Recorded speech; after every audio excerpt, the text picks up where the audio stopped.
Lucky Boys Podcast. You have a completely different perspective than a normal civilian would. Am I right? Or I mean, I can see where some civilians, I can see why they're disgusted by some of the stuff that's happened.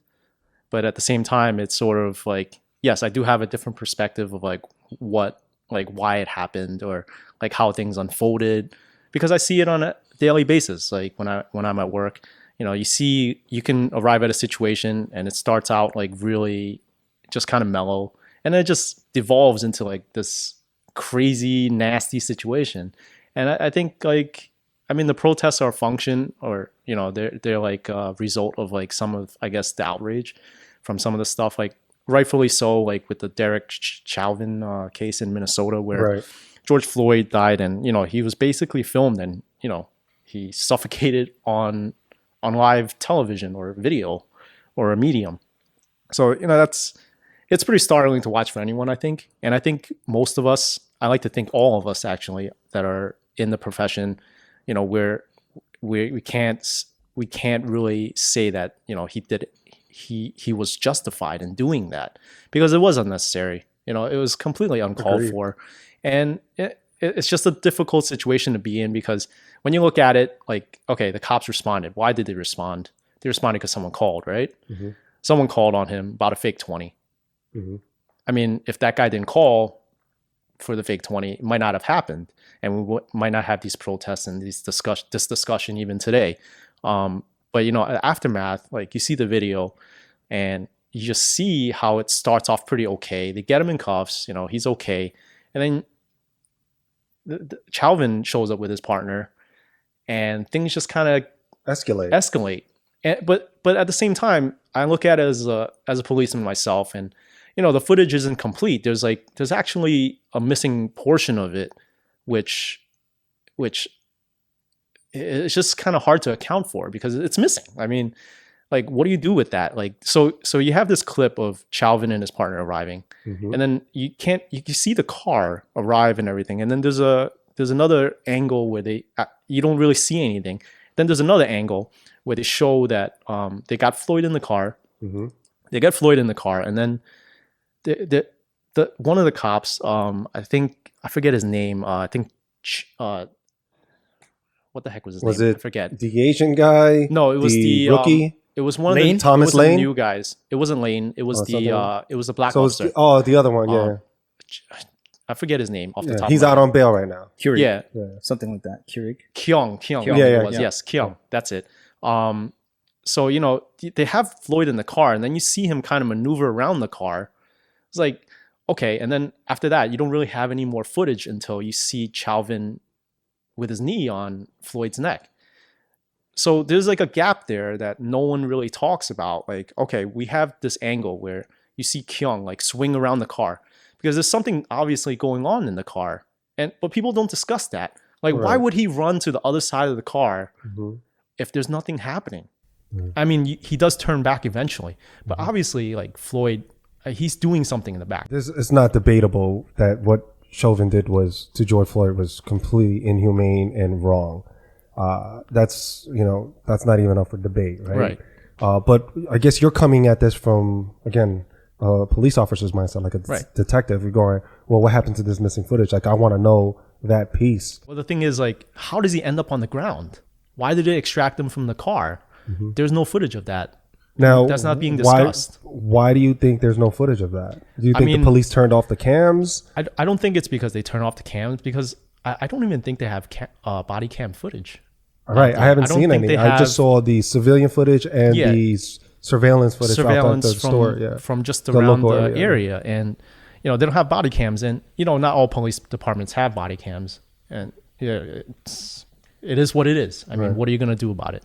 It's based on staffing levels and budgetary, considerations. Right. So, there's that missing footage. Like, how does he get on the ground? Why is he on the ground? Like, we don't know. All we have to go on is like, oh, he resisted. Right. So they put him on the ground, and then Chauvin did what he did. Right. And unfortunately, he lost his life. Do you think I know it's tough for you to answer, but do you think it's fair to assume that Chauvin and his partner just was pretty damn aggressive and somehow just floored him? Because he seemed pretty respectful, and in the footage prior, Right. he seemed pretty relaxed. The officers that were approaching him Right. and before Chauvin even got there, everything seemed pretty relaxed. Everything looked like standard operating procedure. Right. Right. And it just didn't seem aggressive at all from any party until we see Chauvin. So maybe that missing footage, maybe they knew there was a blind spot. I mean, if I'm an aggressive police officer, right, and I mean, he has a history of it. Let's just put it that way. So it's fair to call him pretty aggressive with his history of violence. Okay. And I know that there's certain blind spots where I could get a couple of, I guess, inappropriate things in that's unnecessary, and I put him down.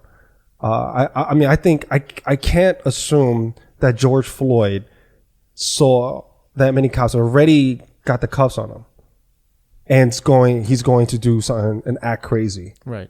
You know, I really doubt that, because it would have happened already prior. It just doesn't even make sense, right? Unless someone antagonized them.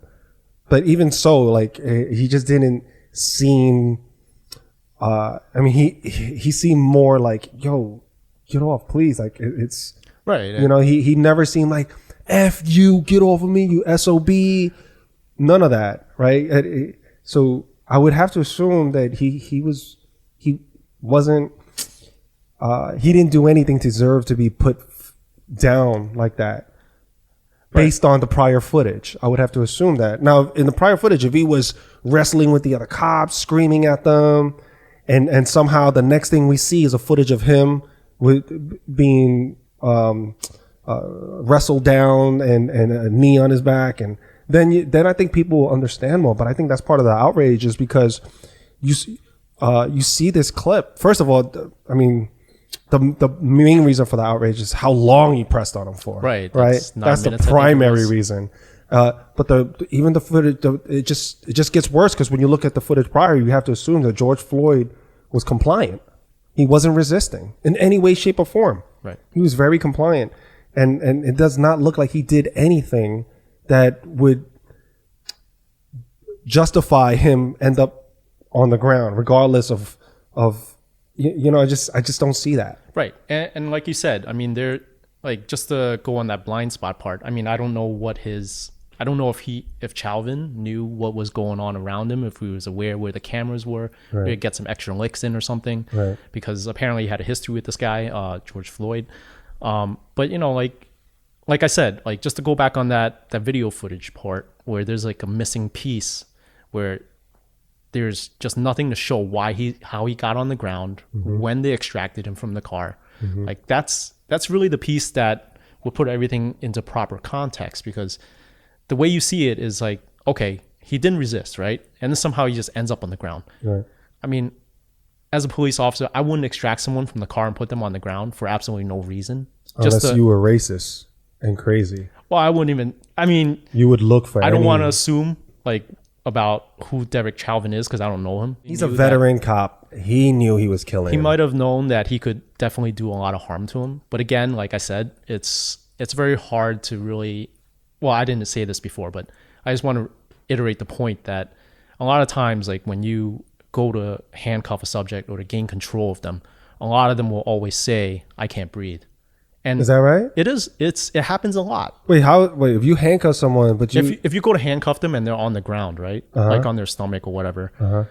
Without your knee anywhere. Without your knee anywhere. What position are you in? We're just like both knees on the ground on their side, and they're in handcuffs, and we're gonna get them up. And you know, people will just say like, I can't breathe, because they know that, hey, the cameras are on these cops. Let's just say something, like, to make it look bad. But the thing is, like, if you do your job properly and you know there's cameras on you, you got nothing to be afraid of. If you put your knee on anyone's in that position, you for 8 minutes and 46 seconds, and you have to assume you're slowly suffocating this guy. Slowly. And it's not just, you know, one person. It was like 3 people on top of him. So it's sort of like he's already subdued. Right. Why aggravate the situation? Or just, well, I mean, not to defend the other officers, but they did remove themselves from there and try to control the crowd at that point. So, you know, they did what was proper, I think. I think it's very easy in Monday morning quarterback, like what happened. And I don't know, But- because it might be that blue wall, right? But I think what's proper would have been for them to go, yo, Derek, like, chill the fuck out, dude. Yes, Like, you need to get off of him. I think this is you're ODing right now. This is too much. I think that's a valid point. It is a valid point. Instead of crowd controlling, like, there's cameras there. Like, that's the best way. Like, that's how I would look out for you. If I'm a police officer, and yeah, I know we're doing Monday morning quarterbacking, but let's just take that situation and you have your knee pressed on someone on Norm's back, Right. And we have him as a perp, and I'm like, all right, I got your back, man, and we're doing this. But now I see your knee pressed on the back, and I'm probably not going to say anything the first 20, 30 seconds. You know, we're just trying to get this man under control. And as soon as I hear this guy start complaining, and I'm going, and I see your knee still, your weight is still on him, and then I'm seeing these cameras going out for our sake, for our police department, Right. for you as my partner. Me having your back is not allowing you to put yourself in a situation where you could be arrested, where you could be charged with murder, where we could create these riots where we're gonna just create this craziness that's going on now. I would come over to you and just say, hey, like, you know, hey, let him go. I would just kind of check on George and just kind of maybe tap you a little bit, like, yo, Hey, it's get time, off. you know? You're enabling. You're essentially letting Derek do whatever the heck he wants. You're putting, you know, and he's not in his right mind, obviously. And look at all the other officers. He got in trouble. Right. Right. He got all three of them in trouble. I think Right. two of them were brand new.